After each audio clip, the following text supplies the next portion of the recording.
Durante años pensé que mi relación era extraña, hasta que entendí por qué todo estaba diseñado para que yo no pudiera irme. Me cuesta escribir esto sin sentir vergüenza, pero si lo dejo ordenado en palabras quizá alguien allá afuera note señales antes de que sea demasiado tarde. No busco venganza ni que me digan que tonta. Solo quiero contar cómo una relación puede volverse una jaula sin rejas, y cómo yo misma ayudé a cerrarla sin darme cuenta. Cuando conocí a Iván yo tenía 27. Trabajaba en atención al cliente para una empresa de envíos y vivía en un mini departamento alquilado con paredes tan delgadas que escuchaba a mi vecina hablar por teléfono como si estuviera en mi sala. Iván era de esos hombres que no hacen mucho ruido, pero están presentes. No era el típico encantador exagerado, su encanto era más tranquilo. Te escuchaba, te recordaba cosas, te hacía sentir que tus ideas eran importantes. Decía que le gustaba mi cabeza rápida y que con mi forma de resolver cosas yo iba a llegar lejos. Al principio lo raro era mínimo, cosas que yo atribuía a casualidades. Si yo comentaba que quería cambiar de trabajo, al día siguiente él conocía a alguien que justo estaba buscando gente. Si yo decía que me sentía insegura en mi barrio, él conseguía un contacto para ver otro alquiler mejor y más barato. Si yo hablaba de retomar la universidad, él encontraba un programa nocturno perfecto para mí. En mi mente sonaba a suerte y apoyo. Me decía, no es suerte, es que te mereces oportunidades. Y yo me lo creía. A los 6 meses nos mudamos juntos. Fue idea suya, pero lo planteó como si la idea hubiera salido de mí. Lo dijiste hace semanas, que querías un lugar con luz, con balcón. Vi uno que te va a encantar. Cuando fuimos a verlo, el dueño parecía conocerlo. Se saludaron con esa confianza extraña de gente que ya se vio varias veces, aunque Iván juró que solo lo había contactado por internet. Firmamos rápido. Si no lo tomamos hoy, mañana lo arriendan, insistió el dueño. A mí me temblaba la mano al firmar, no por miedo, sino por esa emoción adulta de mi vida se está ordenando. La primera vez que quise irme, ni siquiera era por una pelea. Fue por mi mamá. Ella enfermó y yo quería pasar un mes en su casa, ayudarla. Iván dijo que me apoyaba, pero empezó con detalles que me hacían sentir culpable, que el alquiler estaba a mi nombre también, que si yo me iba él se quedaba solo con todo, que su trabajo lo tenía tenso, que ese mes justo le habían recortado horas. Anda, amor, pero arreglemos bien el tema, repetía. Y arreglar bien se convertía en listas, pagos, cuentas, compras pendientes, su comida, su ropa, su transporte. Al final mi mes se redujo a una semana. Me fui con la sensación de que estaba abandonando a un niño grande, no a un adulto. Volví rápido porque me decía por mensaje no estoy comiendo bien y yo, como tonta, corrí. Las cosas se hicieron más densas, pero nunca de golpe. Iván no era violento en lo evidente. Era un maestro de lo pequeño. Si yo quería salir con amigas, él no decía no. Decía sí, obvio, y luego soltaba un comentario como, solo cuídate, últimamente te notan rara. Si yo mencionaba a mi amiga Camila, él preguntaba con cara inocente, ¿Camila sigue con ese problema de mentir? No quiero que te meta ideas. Si yo decía que quería viajar sola a visitar a una prima, él decía, me encanta que seas independiente, y esa misma semana aparecía un gasto inesperado, se dañaba el calentador, la lavadora, el auto. Siempre algo que no podía esperar. Yo trabajaba, así que me repetía que no estaba atrapada. Tenía mis ingresos, mi tarjeta, mis claves. Solo que, sin saber cómo, yo misma había entregado el volante. Iván se ofrecía a organizar porque yo era desordenada con los pagos. Abrió una cuenta conjunta para ahorrar, y yo puse ahí mi sueldo solo mientras juntamos para algo. Yo seguía con mi cuenta personal, sí, pero cada vez la usaba menos. Se volvió normal que él supiera cuánto tenía, que debía, que me faltaba. Si yo compraba algo, él decía, eso estaba en el presupuesto, con el tono de alguien que pregunta por tu salud, no por control. Y yo le respondía, como si le debiera explicaciones. Lo más raro era su relación con mi entorno. Mis amigas al principio lo amaban. Era simpático, servicial, estaba dispuesto a llevarnos en el auto, a recoger gente, a asegurar que lleguen bien. A veces, sin que yo se lo pidiera, él les escribía por privado. Oye, gracias por cuidar a Valeria, me preocupo mucho por ella. A mí me parecía tierno. Hoy me da escalofríos. La primera grieta de verdad apareció cuando me llamaron de una empresa para una entrevista mejor pagada. Yo estaba feliz, era un salto enorme. Iván me abrazó, me levantó del piso y me dijo que lo sabía. Esa noche celebramos con pizza. Al día siguiente me desperté con fiebre alta, una de esas que te dejan temblando. Cancelé. Me dio vergüenza, pero el reclutador fue amable y me reagendó. 2 días después, el auto amaneció con una rueda desinflada y la batería muerta. Iván juró que era mala suerte. Para la tercera fecha, Mi documento de identidad no aparecía.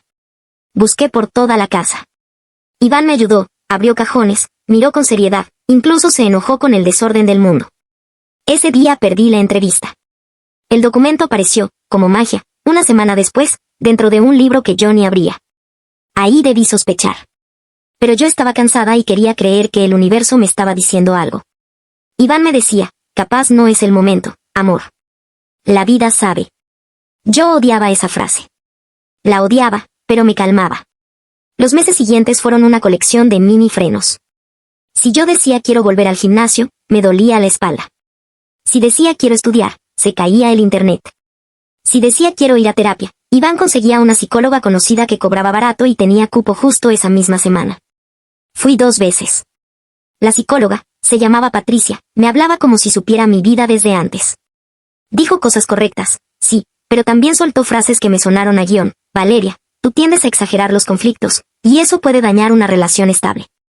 Iván, por supuesto, se mostró preocupado y me llevó a comer después para que no me sienta mal. Yo salí de ahí pensando que el problema era mi cabeza. Lo que cambió todo, y esto es lo que me dejó helada, pasó una noche cualquiera, un martes. Iván se quedó dormido en el sofá con el celular en la mano. Yo no soy de revisar teléfonos, lo juro, me parecía una línea fea. Pero su pantalla estaba encendida y vi un nombre que no conocía, Héctor, Administración. Y un mensaje que decía, listo lo del mantenimiento. Recuérdale lo de la deuda para que se calme con la idea del viaje. Y ojo con la entrevista, ya hablé con el contacto. Me quedé quieta. Sentí el pulso en la garganta. Mi primera reacción fue absurda, pensé que era de otra persona, que estaba confundiendo chats. Luego vi mi nombre en el mensaje siguiente, ¿cómo va Valeria? ¿Sigue con ganas de irse donde la mamá? Ahí se me apagó todo por dentro. No grité. No lo desperté. Me quedé mirando esa pantalla como si estuviera viendo una puerta secreta abrirse. Mi mano temblaba tanto que tuve que sentarme en el piso. Durante minutos solo escuché el sonido del ventilador y su respiración pesada. Quise tomar el teléfono, leer todo, pero me dio miedo que se despertara y viera mi cara. Fui al baño, cerré la puerta, me apoyé en el lavamanos y me miré al espejo. Tenía la cara blanca, los ojos enormes. Me dije en voz baja, no es lo que crees. Tiene que ser otra cosa. Lo repetí como oración. Igual no me lo creí. Al día siguiente me hice la normal. Le preparé café, le pregunté por su día.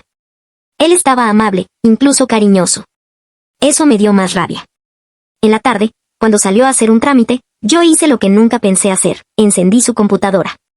Él siempre decía que era su espacio de trabajo y que yo no lo necesitaba. Pero conocía una contraseña vieja, de cuando recién empezamos. Probé.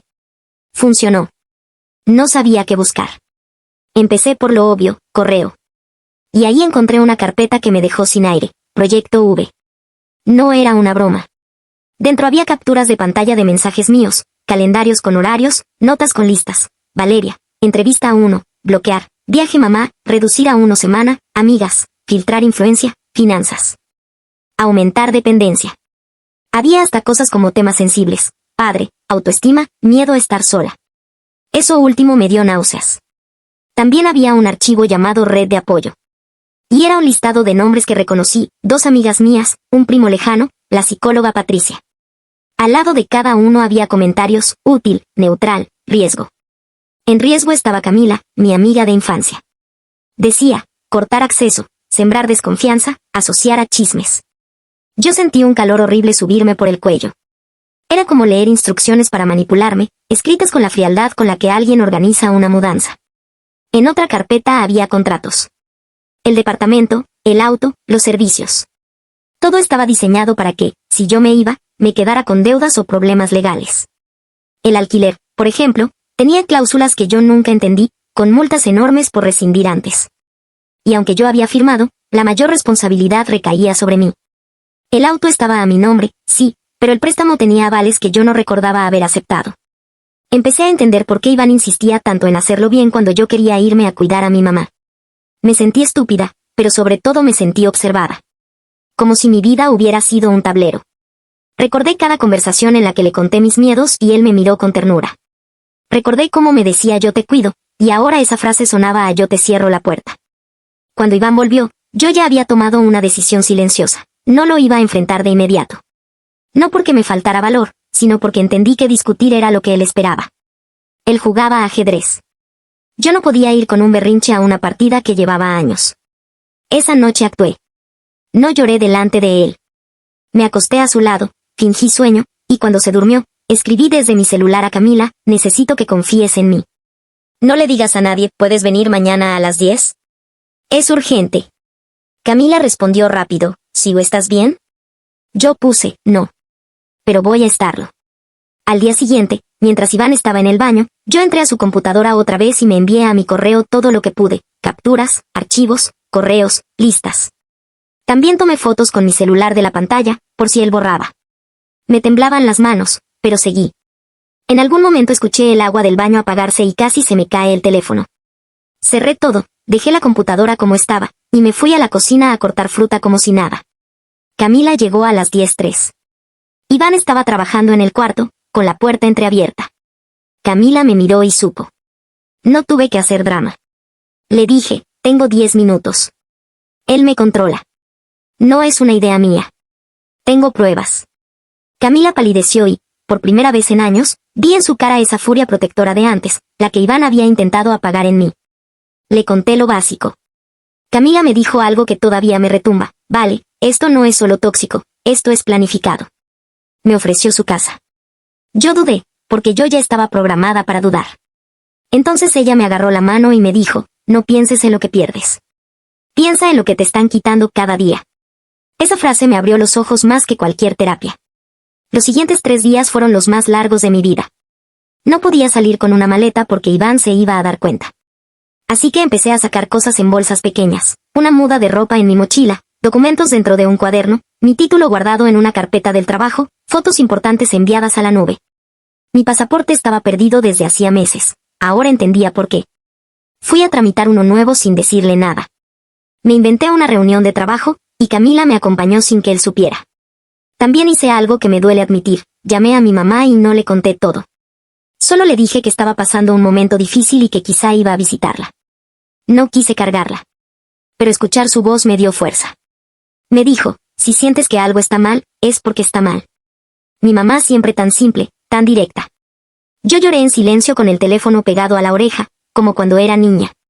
El día que me fui, Iván estaba demasiado tranquilo. Eso me asustó. Se levantó de buen humor, me besó la frente y dijo: hoy te veo radiante. Sentí que lo decía porque me estaba leyendo, como siempre. Antes de salir al trabajo me preguntó: ¿vas a estar en casa? Yo dije que sí. Me miró un segundo de más. Solo un segundo. Y sonrió. Perfecto. Apenas cerró la puerta, mi cuerpo reaccionó como si hubiera estado conteniendo la respiración meses. Llamé a Camila. Ahora. Ella llegó en 15 minutos. Metimos lo esencial en 2 bolsos: ropa, computadora, documentos, un par de cosas con valor sentimental. Yo dejé atrás muebles, platos, hasta mi cafetera favorita. No importaba. Antes de irme, saqué una foto rápida de los contadores y del estado del departamento, por consejo de Camila. Me pareció exagerado, pero luego entendí: con gente así, todo se vuelve prueba. Bajamos las escaleras. Cuando cruzamos el pasillo, el vecino del 3B, un señor que siempre me saludaba amable, estaba parado ahí, como si estuviera esperando. Me miró y dijo: ¿todo bien, señorita? Su tono fue raro, como de vigilancia. Camila me apretó el brazo y seguimos sin responder. Yo sentí que se me caía el estómago. En la calle, vi un auto estacionado que yo había visto antes, varias veces, siempre cerca. Me subí al auto de Camila y cerré con seguro. A las 2 horas, Iván me llamó. No contesté. Me mandó audios: amor, ¿dónde estás? Luego: Valeria, no hagas una tontería. Luego cambió el tono: si te vas así, vas a arruinarte. Hay cosas a tu nombre. No quiero que te hundas por un impulso. Esa frase fue la confirmación final. Él no estaba preocupado por mí, estaba activando el mecanismo de miedo. Esa misma tarde fui con Camila a una comisaría a pedir orientación y dejar constancia de que yo me había ido por control y manipulación, y que temía represalias. No sabía si me iban a tomar en serio. El policía, sorprendentemente, sí escuchó. Me dijo que lo ideal era hablar con un abogado por lo civil, por las deudas y contratos, y que guardara todas las pruebas. Yo asentí como si estuviera en piloto automático. Esa noche, Iván mandó el último mensaje: yo te hice para quedarte. No para huir. No sé si lo escribió enojado o si se le escapó su verdad, pero fue la frase más honesta de toda nuestra relación. Cuando la leí, no sentí miedo. Sentí una claridad helada. Ahí entendí todo, no era que yo no pudiera irme por falta de fuerza. Era que él había construido un sistema para que irme costara demasiado. He pasado semanas arreglando el desastre. Cambié claves, congelé líneas de crédito, hablé con un abogado, contacté a la administradora del departamento para revisar el contrato. Algunas cosas se pueden pelear, otras, aprender a pagarlas como el precio de salir viva. Lo más difícil no fue lo legal, fue lo mental, dejar de escuchar su voz en mi cabeza diciendo que exagero, que sin él me va a ir mal, que soy desordenada, que no puedo sola. Esa voz se queda como un eco, incluso cuando ya no está. Camila me repite algo cada vez que me tiembla el piso: te fuiste. Eso era lo imposible. Y tiene razón. Yo pensaba que la puerta estaba cerrada con llave.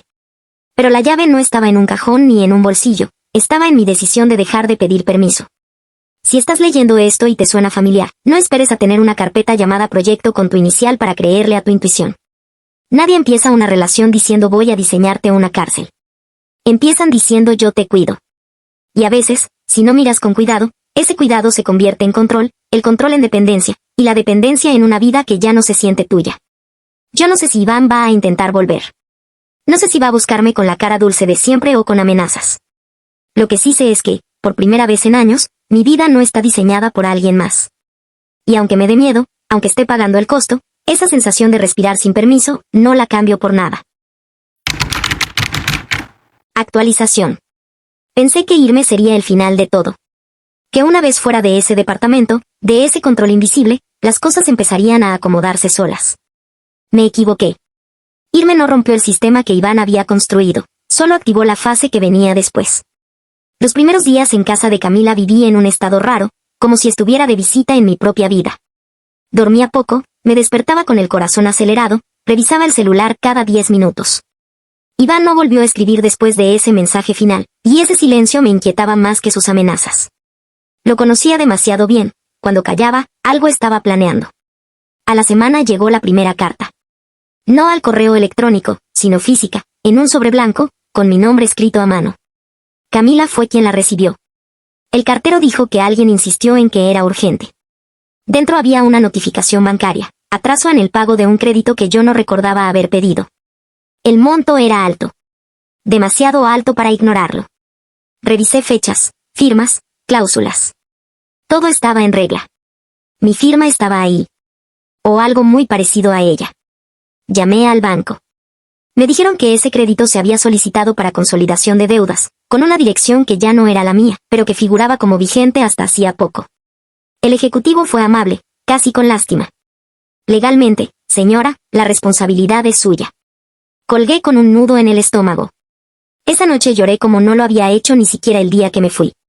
No por Iván, sino por la sensación de que él seguía manejando los hilos. Empezaron a aparecer más cosas. Un correo del arrendador diciendo que había que revisar una filtración causada por mal uso, una multa de tránsito de una fecha en la que yo no había manejado, una suscripción a un servicio que jamás contraté. Cada problema tenía el mismo patrón, mi nombre, mi responsabilidad, y un detalle técnico que me dejaba sin margen para decir esto no es mío. Fui al abogado que me recomendaron. Un hombre serio, de voz baja, que escuchó sin interrumpirme. Cuando terminé, me miró fijo y dijo algo que me heló la sangre: esto no es improvisado. Esto es alguien que pensó a largo plazo. Me explicó que muchas de esas cosas podían pelearse, sí, pero llevaría tiempo, dinero y energía. La buena noticia es que usted se fue antes de que fuera irreversible, agregó. Yo no estaba tan segura. Iván seguía sin aparecer directamente. Pero empezó a hacerlo a través de otros. Mi primo me escribió preguntando si estaba bien, porque Iván le había dicho que yo estaba pasando por una crisis y que había desaparecido sin avisar. Una excompañera de trabajo me llamó preocupada porque alguien había preguntado por mí diciendo que temía que yo me hiciera daño.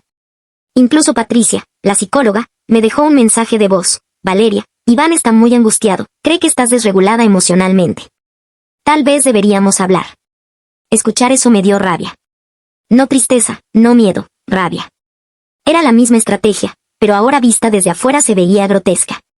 Yo no era una mujer confundida, era una mujer que había escapado. Y eso, para él, era imperdonable. Decidí cambiar de número. Cerré redes sociales. Empecé a moverme como si estuviera saliendo de una tormenta química, despacio, con cuidado, sin tocar nada, sin guantes. Camila fue mi ancla. También empecé terapia, esta vez con alguien elegido por mí, lejos de cualquier recomendación. Mi terapeuta no me dijo qué pensar. Me hizo preguntas. Y esas preguntas empezaron a desarmar la voz de Iván dentro de mi cabeza. Un mes después, cuando creía que lo peor había pasado, llegó la citación judicial. Iván me demandaba por abandono de hogar y daños económicos. Pedía compensación. Cuando leí su nombre en el documento, sentí una calma extraña. Al menos ahora era directo. Ya no se escondía. El juicio fue lento. Iván apareció impecable, tranquilo, con esa sonrisa medida que tanto gustaba a los demás. Yo lo vi desde lejos y me sorprendió algo, no sentí nada. Ni amor, ni odio. Solo la sensación de estar viendo a un desconocido que, sin embargo, sabía demasiado de mí. Su abogado pintó una historia clara, yo era inestable, impulsiva, ingrata. Iván era el hombre que me había sostenido cuando yo no podía. Mostraron mensajes fuera de contexto, pagos que él había hecho por mí, favores. Todo muy bien armado. Cuando me tocó hablar, mis manos temblaban, pero mi voz no. Conté hechos, no emociones. Mostré documentos, correos, archivos. El juez escuchó en silencio. No gané. Tampoco perdí del todo. El fallo fue tibio, burocrático. Algunas deudas quedaron en revisión, otras siguieron a mi cargo. Iván no obtuvo lo que pedía, pero tampoco fue sancionado. Al salir de la sala, él se me acercó por primera vez desde que me fui. Me dijo en voz baja, esto no tenía que ser así. Yo lo miré y respondí algo que me sorprendió a mí misma, tenía que ser exactamente así. Pensé que ahí terminaría. Que con el juicio cerrado, Iván se cansaría. Otra vez me equivoqué. 2 semanas después recibí una llamada de un número desconocido. Contesté por reflejo. Era Héctor. El mismo nombre del mensaje que había visto aquella noche. Su voz sonaba nerviosa. Me dijo que necesitaba hablar conmigo, que ya no se sentía cómodo, que Iván estaba yendo demasiado lejos. Dudé. Cada fibra de mi cuerpo me decía que no confiara. Pero algo en su tono me hizo aceptar. Quedamos en vernos en un café concurrido, a plena luz del día. Héctor resultó ser un hombre común, de esos que pasan desapercibidos. Trabajaba gestionando servicios, según dijo. Me confesó que Iván lo había contratado años atrás para ayudarlo a organizar la vida en pareja. Al principio eran cosas simples, contactos, recomendaciones, información. Con el tiempo, se volvió más turbio. No pensé que fuera tan grave, dijo, mirándose las manos. Hasta que te fuiste. Me contó que Iván había intentado activar algo nuevo, un movimiento para declararme incapaz financieramente usando informes y testimonios antiguos. No era fácil, pero estaba intentándolo. Héctor dijo que no quería seguir. Que tenía pruebas. Que estaba dispuesto a entregarlas si yo prometía no involucrarlo más de lo necesario. Yo acepté. Grabé la conversación. Guardé todo. Con esa información volví al abogado. Esta vez su expresión cambió. Esto, dijo, sí es serio. Presentamos una denuncia formal por acoso y manipulación financiera. El proceso se reabrió, más pesado, más lento. Iván reaccionó como yo esperaba, silencio total. Ningún mensaje. Ninguna amenaza. Eso me confirmó que había tocado algo sensible. Los meses siguientes fueron una mezcla de miedo y reconstrucción. Conseguí un nuevo trabajo, lejos de todo lo que él conocía. Empecé a ahorrar de nuevo, esta vez en una cuenta solo mía. Volví a visitar a mi mamá sin sentir culpa. Me reí, de verdad, por primera vez en años. Pero siempre con esa sensación de que algo estaba pendiente. El final no llegó con un golpe, sino con una llamada una tarde cualquiera. Un número oficial. Iván había sido detenido preventivamente mientras se investigaban otros casos relacionados con él. No solo el mío. Otras 2 mujeres habían presentado denuncias similares. No idénticas, pero con patrones inquietantemente parecidos. Yo no era un caso aislado. Era parte de un diseño. Sentí alivio. Luego tristeza. Luego una especie de duelo raro, no por él, sino por la versión de mí que creyó que eso era amor. El proceso legal siguió su curso. Algunas deudas se anularon, otras se redujeron. Nada fue mágico, pero fue justo. Iván desapareció del radar. Cambió de ciudad, según supe. No volvió a contactarme. Pensé que ese era el cierre. Hasta que, un año después, ordenando papeles viejos, encontré algo que me dejó helada, un cuaderno. Era mío, pero no lo recordaba. Entre hojas de notas y listas, había páginas escritas con otra letra. La de Iván. Fechas, observaciones, análisis. Empezaban incluso antes de que fuéramos pareja. Había estudiado mis rutinas, mis debilidades, mis silencios. Todo. Pero lo último fue lo que me descolocó. Una página final, escrita con prisa, decía, Valeria fue la que se dio cuenta. Error de cálculo. Ajustar método. Ahí entendí el verdadero final inesperado. Yo no había sido su primer intento. Solo había sido la primera que logró irse. Y eso, más que asustarme, me dio una certeza profunda. No importa cuán bien diseñado esté el sistema, siempre hay una falla cuando alguien deja de creerse débil. Y esa, hoy lo sé, fue la grieta por la que escapé.